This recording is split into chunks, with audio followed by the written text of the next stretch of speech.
Morning headlines में स्वागत है आपका। मैं हूं आपके साथ श्रेया बहुगुणा। सुबह की हेडलाइंस में वो खबरें हम आपको दिखाएंगे जो पूरे दिन भर की सबसे अहम खबरें होने वाली हैं। वो खबरें जिनके बारे में आप अपनी राय बनाने वाले हैं।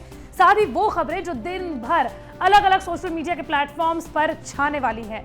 लेकिन इससे पहले कि ये खबरें छाएं, आप अपनी राय बनाने से पहले इन खबरों को जरूर देखिए हमारे साथ, यानी कि न्यूज तक के साथ। तो सबसे पहले बात करते हैं कंगना रनौत वर्सेस बीएमसी की। जी हाँ, बीएमसी ने कंगना रनौत को ऑफिस क्या तोड़ा, उसके बाद से महाराष्ट्र सरकार में खलबली मची हुई है। लगातार मीटिंग्स का दौर चल रहा है और इसी बीच एक मीटिंग हुई संजय राउत, इसके साथ साथ महाराष्ट्र के सीएम और एनसीपी प्रमुख शरद पवार के बीच में। तीनों नेताओं की मुलाकात सीएम आवास पर ही हुई। सूत्रों के मुताबिक बैठक में कहा गया कि कार्रवाई बीएमसी की ओर से नहीं की गई है, इसमें राज्य सरकार का कोई हस्तक्षेप नहीं है और ये राज्य का मामला भी नहीं है। ऐसे में इस मामले को ज्यादा महत्व देने की कोई जरूरत नहीं है। वहीं मामले में आज बॉम्बे हाई कोर्ट में सुनवाई होनी है, जिसमें बीएमसी को जवाब देना होगा कि उसने नोटिस का इंतजार क्यों नहीं किया। ड्रग्स मामले में रिया चक्रवर्ती को एनसीपी ने गिरफ्तार किया था, जिसके बाद उन्हें भायखला जेल में डाल दिया गया था। भायखला जेल में उनकी पहली रात कल थी। उनकी रात कैसी रही बताते हैं आपको।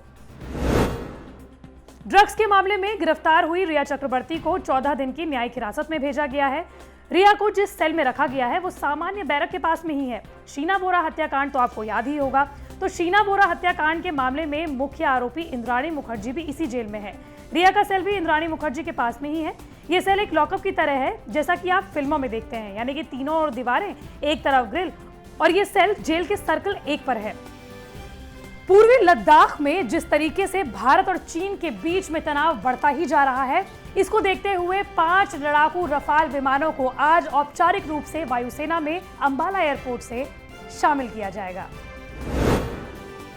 इस कार्यक्रम में रक्षा मंत्री राजनाथ सिंह, फ्रांस की उनकी समकक्ष फ्लोरेंस पार्ली, प्रमुख रक्षा अध्यक्ष जनरल बिपिन रावत, वायुसेना प्रमुख RKS भदौरिया और रक्षा सचिव अजय कुमार भी शिरकत करेंगे। कार्यक्रम के दौरान रफाल विमान का औपचारिक अनावरण किया जाएगा, पारंपरिक सर्वधर्म पूजा की जाएगी और रफाल और तेजस विमान हवाई करतब भी दिखाएंगे।